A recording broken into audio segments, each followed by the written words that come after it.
नमस्कार, आप देख रहे हैं नेशनल वॉइस। आपके साथ मैं हूं अपूर्व मिश्रा। पूरे देश में कोरोना के मामले बढ़ गए हैं, बिहार में भी लगातार कोरोना के मामले बढ़ रहे हैं, लेकिन फिर भी बिहार की स्थिति बाकी राज्यों के मुकाबले बेहतर है। बिहार में फिलहाल क्या कुछ हालात हैं, प्रशासनिक लेवल पे क्या कुछ इंतजाम किए जा रहे हैं, इस पर बात करने के लिए हमारे साथ बिहार के डीजीपी गुप्तेश्वर पांडे जी खुद जुड़ गए हैं। गुप्तेश्वर जी, बहुत स्वागत है सर आपका नेशनल वॉइस पर। कैसे हैं सर आप? नमस्ते, बढ़िया सर, बिहार में आज ही पता चला है कि 124 और नए केस सामने आए हैं और लगातार आंकड़ा बिहार में भी बढ़ता जा रहा है। कोरोना से निपटने के लिए फिलहाल आपकी तरफ से अपने पूरे विभाग को क्या कुछ निर्देश हैं?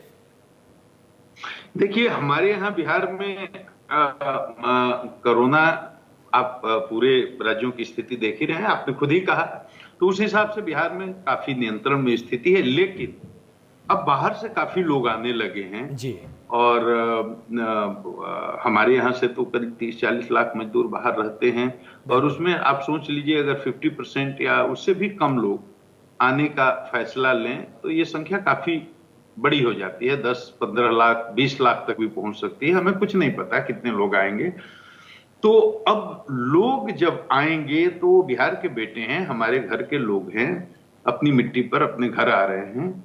हम तो उनको पहले ही बुलाना चाहते थे, लेकिन भारत सरकार की गाइडलाइन ऐसी थी कि एक राज्य से दूसरे राज्य में आना संभव नहीं था। जब नई गाइडलाइन बनी, आने का रास्ता साफ हुआ, हम उनके स्वागत के लिए तैयार हैं। लेकिन जो बाहर से आ रहे हैं वो आ रहे हैं हॉटस्पॉट से, अधिकांश जगहों से जहां कोरोना का बहुत अधिक प्रभाव रहा है। तो उनको खुद नहीं पता कि कहां किसके संपर्क में आए, कहां उनको संक्रमण हुआ। तो इस बात की पूरी संभावना है, इसको हम लोग देख भी रहे हैं कि जो आएंगे उनमें से बहुत ऐसे लोग होंगे जो संक्रमित होंगे, जिनसे कोरोना फैलने की संभावना है। उसके कारण यहाँ संख्या बढ़ी है और आगे भी बढ़ सकती है। इसलिए बिहार सरकार ने यह तय किया, एक स्ट्रेटजी बनाई कि जो हमारे बाहर के लोग आएंगे, मजदूर हैं, हमारे भाई हैं, हमारे बेटे हैं, हमारे परिवार के सदस्य हैं, बहुत तकलीफ में, बहुत पीड़ा में, बहुत कष्ट में उनका समय बीता है, अब वापसी हो रही है।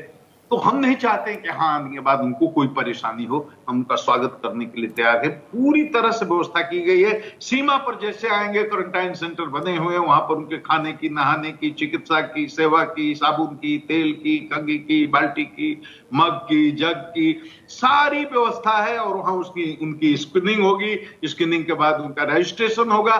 फिर वहां से उनको उनके अपने संबंधित ब्लॉक तक ट्रांसपोर्टेशन की हम अपनी सुविधा से उनको ले जाकर के पहुंचा देंगे। ब्लॉक में जाएंगे, वहां फिर दूसरी स्क्रीनिंग होगी, ब्लॉक में उनको रखा जाएगा क्वारंटाइन सेंटर पर। वहां से वो लोग वो टाइम बिता करके सुरक्षित अपने घर जाएं, ताकि जब गांव में जाएं तो उनका परिवार सुरक्षित, मोहल्ला सुरक्षित, टोला सुरक्षित, वो शहर सुरक्षित, गांव सुरक्षित, सूबा सुरक्षित।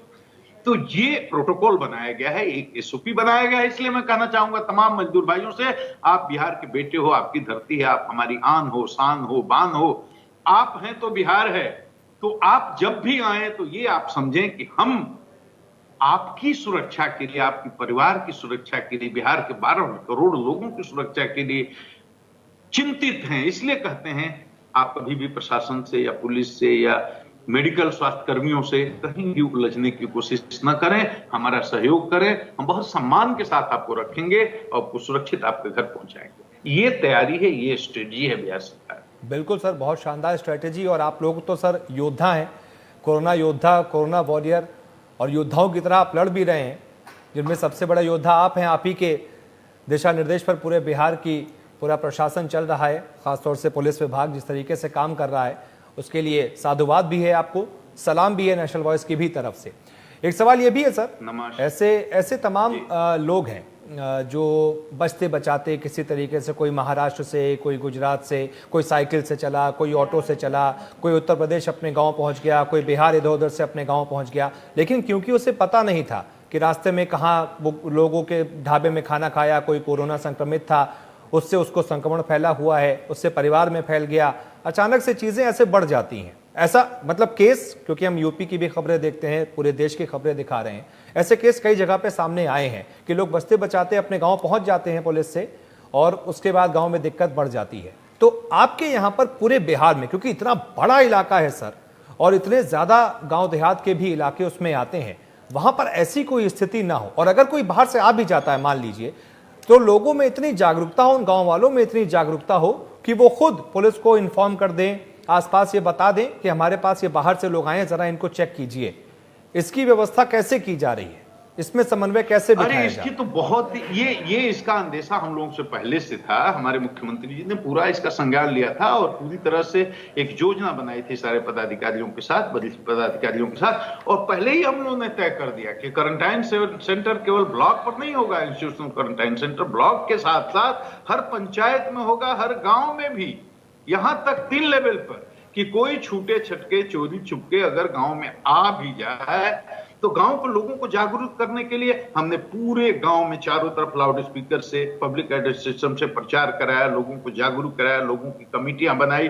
सारे हमारे 8,000 से अधिक पंचायतें हैं, सारे जनप्रतिनिधियों के साथ, सारे मुखिया लोगों के साथ हमारा और मुख्य सचिव जी का डायरेक्ट संवाद भी हुआ, बात भी किया मुखिया लोगों को और जनप्रतिनिधियों को, वार्ड के मेंबर्स है, मुखिया है, सरपंच है, सब लोगों को जागरूक किया गया, सब लोगों को इस पूरे ड्रिल में इन्वॉल्व किया गया कि आपकी जवाबदेही है कि आपकी पंचायत में, आपके गांव में, आपके वार्ड में कोई आदमी ऐसा ना बाहर से आ जाए जिसकी स्क्रीनिंग ना हुई हो, जिसका टेस्ट नहीं हुआ हो, छुप करके चोरी से ना आ जाए। तो पूरे गांव के लोग सजग हैं।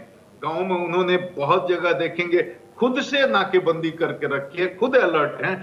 घर के लोगों से हमने अपील किया कि आपके पास फोन है, आपके परिवार का कोई आदमी बाहर से आ रहा है, आप खुद फोन से बोलिए कि सुरक्षित घर में आना है, तो उसको कहिए कि आप क्वारंटाइन सेंटर में जाओ, पहले अपने जांच कराओ, सुरक्षित वहां से आओ।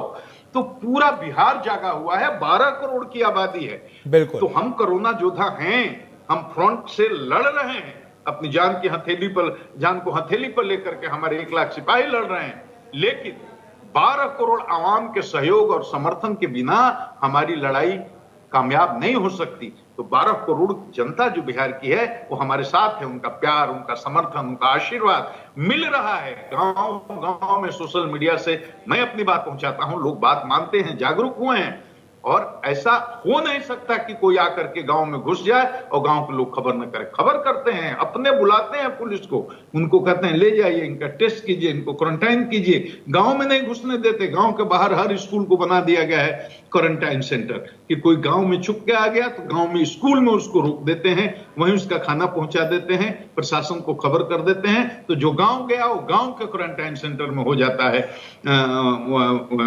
रख दिया जाता है।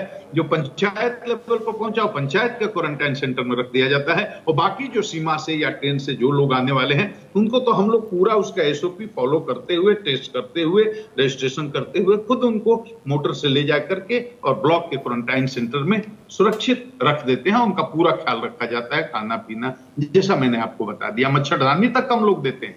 बहुत अच्छी बात है सर। एक सवाल ये भी है, क्योंकि आप डीजीपी हैं, आपसे बेहतर इसे कौन जान सकता है कि पुलिस के लिए और पुलिस पूरे अमले के लिए, जैसा कि आपने कहा 1 लाख सिपाही, 12 करोड़ लोग, उनका मैनेजमेंट कितनी बड़ी चुनौती है सर। आप ही लोगों को सड़कों पर भी रहना है, आप ही लोगों को ये जो ट्रेन से बाहर से लोग आ रहे हैं इनके लिए सारी व्यवस्था करनी है, इन्हें घर तक पहुंचाना है, आप ही लोगों को हर गली नुक्कड़ चौराहे पर भी रहना है सजग कि वहां पे कोई सोशल डिस्टेंसिंग की धज्जियां न उड़ाए।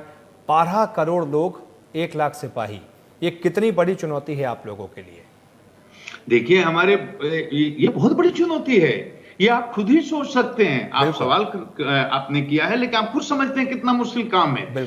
उसमें बहुत वृद्ध हैं, बहुत रिटायरमेंट के एज पर हैं, तो मैंने तो कह दिया। मैं चाहता हूं कि संघर्ष की कहानी आपकी जुबानी लोग सुने, मैं समझता हूं और पूरा देश समझता है, लेकिन इसीलिए मैंने सवाल पूछा। मैंने कहा ये बहुत बड़ी चुनौती हमारे लिए है, क्योंकि हमारे लोग तो बहुत ऐसे हैं, 20% लोग कुछ बीमार हैं, कुछ सीक हैं, कुछ लाचार हैं, कुछ बूढ़े हैं जिनकी सेवानिवृत्ति के कगार पर हैं, उनकी सुरक्षा भी हमें देखनी है। इसलिए हमने कह दिया 55-56 से ऊपर के जितने लोग हैं या जो बीमार हैं, लाचार हैं, कमजोर हैं, क्रोनिक डिजीज से ग्रसित है या और किसी तकलीफ में, उनको हमको कहीं एक्टिव एक्सपोजर की जगह पर लगाना ही नहीं है।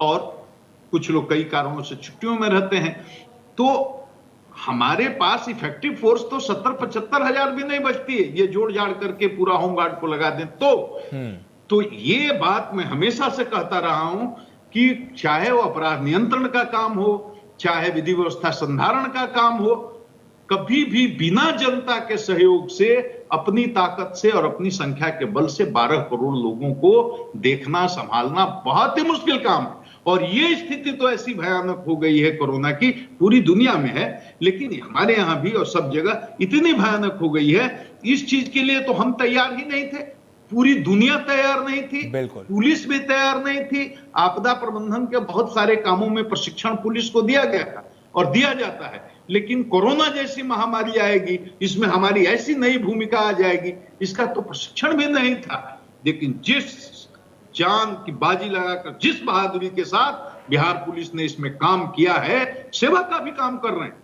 लॉकडाउन नियम है, कानून है नेशनल डिजास्टर मैनेजमेंट एक्ट के तहत, लेकिन उसको जमीन पर उतारने वाला, उसको इंप्लीमेंट करने वाला कौन है? वो एजेंसी पुलिस है। पुलिस नहीं रहेगी तो होगा नहीं।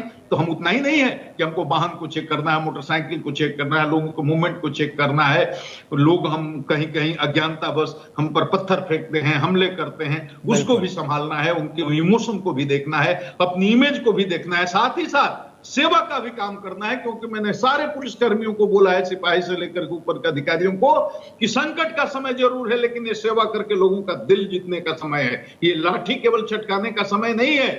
जो उदंड हैं, बदमाश हैं, जो मोटरसाइकिल की स्पीड चेक करने के लिए रोड पर निकलते हैं, कानून को नहीं मानते, उनके साथ जितनी सख्ती हो वो की जाए। लेकिन जो शरीफ लोग हैं, कानून को मानने वाले लोग हैं, जो गरीब हैं, मजदूर हैं, लाचार हैं, उनके साथ पूरी संवेदना होनी चाहिए। हम बीमारों को हॉस्पिटल पहुंचाते हैं, हम उनके लिए एम्बुलेंस पहुंचाते हैं, जो बीमार है उसके लिए दवा पहुंचाते हैं, खून दे रहे हैं, हमारे सिपाही से लेकर अधिकारी तक खून दे रहे हैं जिसको जरूरत है उसको।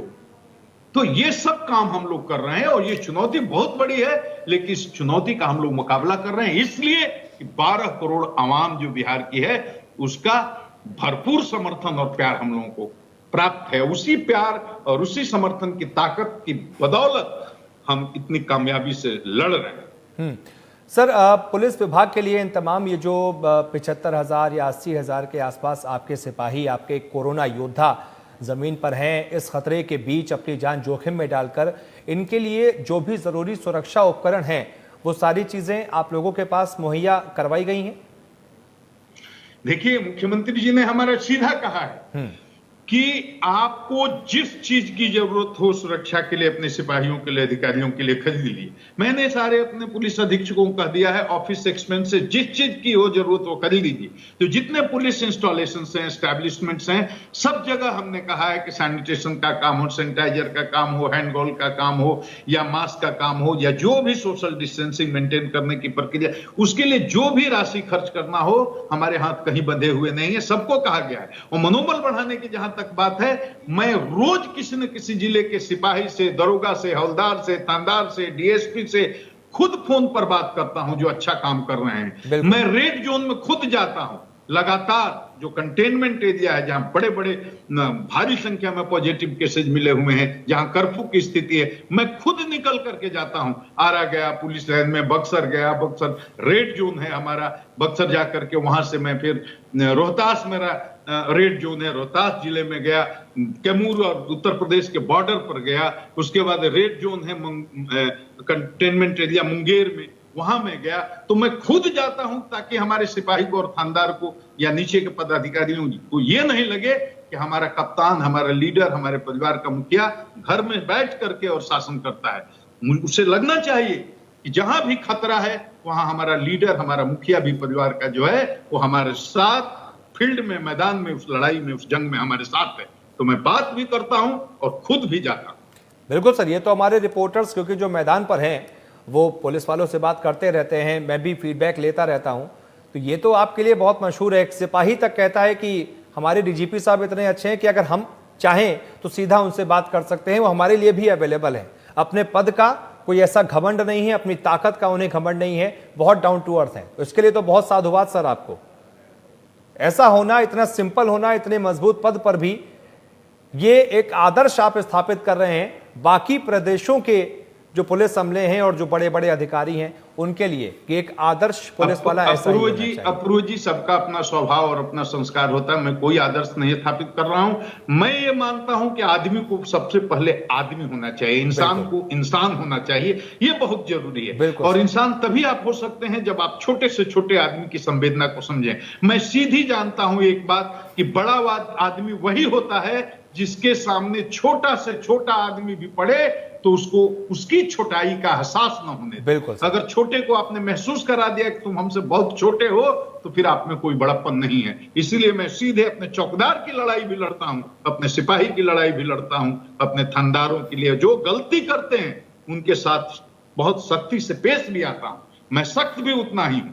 मैंने सैकड़ों लोगों को सस्पेंड किया, सैकड़ों लोगों को डिसमिस किया, 311 में सीधे डिसमिस किया, कई लोगों को, सैकड़ों पुलिसकर्मियों को मैंने जेल भी भेजा, लेकिन लाखों को प्यार भी करता हूं, सम्मानित भी करता हूं, सैल्यूट भी करता हूं। तो जो अच्छा काम करेगा उसको डीजीपी सलाम करेगा, चाहे वो सिपाही क्यों ना हो। यह संदेश मैंने दिया है और फील्ड में उतर करके दिया है। इस लॉकडाउन के दौरान ऐसा कोई किस्सा, ऐसी कोई बात जो आप शेयर करना चाहें, किसी पुलिस वाले को आपने सम्मान दिया हो या फिर बहुत सारों को सम्मान दिया हो, उनके बारे में आप कुछ बताना चाहें? बहुत लोगों को, मेरी तो आंखों में आंसू आ जाते हैं। सासाराम में महिला सिपाही अपने 3 साल के बच्चे को, घर में कोई देखने वाला नहीं है, 3 साल के बच्चे को पीठ पर बांध करके और गोद में बांध करके और कड़ी धूप में 12 घंटे रोड पर बैठ करके लॉकडाउन का पालन करवा रही है। एक हमारी महिला सिपाही थानेदार, ये नालंदा की, एक गरीब मजदूर को कहीं से जब खून नहीं मिला, उसकी जान संकट में थी, तो खुद दौड़ करके गई और जाकर हॉस्पिटल में कहा मेरे शरीर से एक एक कतरा खून निकाल लो, लेकिन इस गरीब मजदूर की जान बचा दो। मैंने सबसे बात किया, सबको सलाम किया, और ऐसा सुनाने लगूं तो 1 घंटा वक्त लगेगा। मैंने ये नमूने दिए। एक आदमी जिसको कैंसर की दवा नहीं मिल रही थी लॉकडाउन में, छोटे शहर का आदमी, उसने फोन किया, मेरा थानेदार वहां से 100 किलोमीटर दूर से जा करके उसको दवा ले आता है और उसके घर में पहुंचाता है। दवा के लिए नहीं मरने देंगे, इलाज के लिए नहीं मरने देंगे, खून के लिए नहीं मरने देंगे। ये पुलिस ने किया है। तो हमने कुछ नहीं किया, हमारे लोगों ने किया है। तो हमारा जो सिपाही ये करता है, हवलदार करता है, थानेदार करता है, इंसानियत में, संवेदना में, वो हमसे भी बड़ा है। तो हमारा फर्ज है कि मैं उसको सलाम करूं। मैं करता हूं, पब्लिकली करता हूं। बिल्कुल सर, हमारी तरफ से भी सैल्यूट है ऐसे लोगों को, आपको भी सैल्यूट है, आपकी टीम के ऐसे लोगों को भी सैल्यूट है। और साथ ही साथ एक और सवाल है सर, अब क्योंकि अब लॉकडाउन का चौथा फेज आने वाला है, लॉकडाउन का चौथा फेज आएगा ये तो अब तय है, लेकिन किन नियम शर्तों के साथ आएगा इसके बारे में अभी गाइडलाइंस आना बाकी है। लेकिन फिर भी आपका पूरा पुलिस प्रशासन तैयार है, मुस्तैद है उसके लिए, क्योंकि थोड़ी ढील्स दी जाएंगी, कुछ कई सारे बदलाव किए जाएंगे नियमों में। जी, और चुनौतियां और बढ़ेंगी पुलिस के लिए। हाँ। क्योंकि आने वाले जो चौथे चरण का लॉकडाउन होगा तो जाहिर है उसमें आर्थिक गतिविधियों को और थोड़ी छूट दी जाएगी जो जरूरी। तो सरकार अपने हिसाब से जो देश के हित में होगा वो डिसीजन लेगी। तो उसमें और भारी संख्या में लोग निकलेंगे, जाहिर है। उन गतिविधियों में, जिन गतिविधियों की छूट होगी उससे संबंधित लोग निकलेंगे, मजदूर निकलेंगे, और उसके मॉनिटर करने वाले लोग निकलेंगे, अधिकारी निकलेंगे। तो हमें उस स्थिति में भी सोशल डिस्टेंसिंग का पालन कराना है, नंबर 1। नंबर 2, उस हालत में भी ये इंश्योर करना है कि फिजूल के, बिना काम के आम आदमी रोड पर नहीं निकले। ये बहुत मुश्किल काम होगा, बिल्कुल, लेकिन हम अपने लोगों को गियर अप किए हैं, लगातार उनसे संवाद करते रहते हैं, वीडियो कॉन्फ्रेंसिंग के चलते के माध्यम से भी, और जिलों में घूम घूम करके भी। मुझे पूरा भरोसा है कि हमारी टीम चौथे चरण के लॉकडाउन में भी बहुत बेहतरीन काम करके दिखाएगी। बिहार की 12 करोड़ की जनता के लिए हम पूरी तरह से समर्पित हैं, हमारी टीम समर्पित है। बिल्कुल सर, चलते चलते सर आपसे एक अपील करवाना चाहूंगा अपने तमाम दर्शकों के लिए, बिहार के लोगों के लिए, पूरे देश के लोगों के लिए, जो भी आप अपने सीधे संवाद में उनसे जो भी संदेश देना चाहें आप दे सकते हैं सर। मैं सबसे कहना चाहूंगा कि कोरोना महासंक्रामक बीमारी है। ये बात आप 1000 जगह से, 1000 लोगों से, 1000 तरह से सुन चुके हैं। इस पर मुझे कुछ नहीं कहना है, लेकिन एक बात समझिए, कोरोना की कोई जात नहीं, कोरोना का कोई मजहब नहीं। कोरोना जात, मजहब, भाषा, प्रांत, संप्रदाय, देश की सीमा भी नहीं पहचानता। ये पूरी मानवता का शत्रु है। इसलिए इस संकट की घड़ी में अगर हिंदुस्तान को कोरोना से जीतना है, बिहार को कोरोना से जीतना है, तो पहली शर्त है कि हर हालत में जातीय, सांप्रदायिक और दलीय मतभेद को भुला करके एक प्लेटफॉर्म पर खड़े होकर के हम लोगों को कोरोना के साथ लड़ना होगा। और उसका मतलब एक ही होता है, लड़ने का मतलब सोशल डिस्टेंसिंग मेंटेन करते हुए लॉकडाउन के नियमों का पालन करना होगा। पुलिस से नहीं उलझें, पुलिस की छोटी मोटी गलती को माफ भी करें। बहुत तनाव में हम लोग काम कर रहे हैं, बड़ी गलती तो मैं भी माफ नहीं करता। स्वास्थ्य कर्मियों से नहीं उलझें और मैं आम जनता से अपील करना चाहूंगा कि आप एक बात और ध्यान रखें, कोई भी hate post, provocative post, fake post, दो समुदाय में नफरत फैलाने वाला पोस्ट सोशल मीडिया पर हरगिज न डालें। और हम सब मिलजुल करके अगर साथ रहेंगे, सांप्रदायिक सद्भाव बनाते हुए, आपस में प्रेम मोहब्बत एकता बनाते हुए, तो ये संकट का टाइम भी खत्म हो जाएगा, टल जाएगा। और मीडिया के साथियों से भी देश भर के लोगों से अनुरोध करूंगा, सकारात्मक सोच के साथ, बहुत जिम्मेदारी के साथ आप कोई सूचना लोगों तक पहुंचाएं, क्योंकि आप लोकतंत्र के चौथे स्तंभ हैं। आप हिंदुस्तान की तकदीर हैं। मेरा प्रणाम। बिल्कुल सर, नेशनल वॉइस की तरफ से, हमारे तमाम दर्शकों की तरफ से, अपूर्व मिश्रा की तरफ से, आपको, आपकी पूरी टीम को, ऐसे हर एक कोरोना योद्धा को साधुवाद भी है और सलाम भी है, शुक्रिया भी है कि आप लोग हैं तो हम हैं। आप लोग फ्रंट लाइन पर खड़े होकर एक योद्धा की तरह हमारी जान बचा रहे हैं, देश को बचा रहे हैं। मानवता के लिए इससे बड़ी सेवा और नहीं हो सकती। बहुत बहुत शुक्रिया सर आपका हमारे साथ जुड़ने के लिए। अपूर्व जी नमस्कार। नमस्कार सर। तो बिहार के डीजीपी गुप्तेश्वर पांडे जी को आपने सुना, जो उन्होंने कहा उन पर अमल कीजिए। डीजीपी हैं, समझ रहे हैं चीज़ों को, आप लोगों के लिए ही ज़मीन पर खड़े हुए हैं, पूरी टीम खड़ी हुई है, लड़ रही है। कम से कम जो भी गाइडलाइन सरकार की तरफ से आती हैं उनको फॉलो कीजिए, खुद को सेफ रखिए, खुद सुरक्षित रहेंगे, प्रदेश सुरक्षित रहेगा, देश सुरक्षित रहेगा। नमस्कार।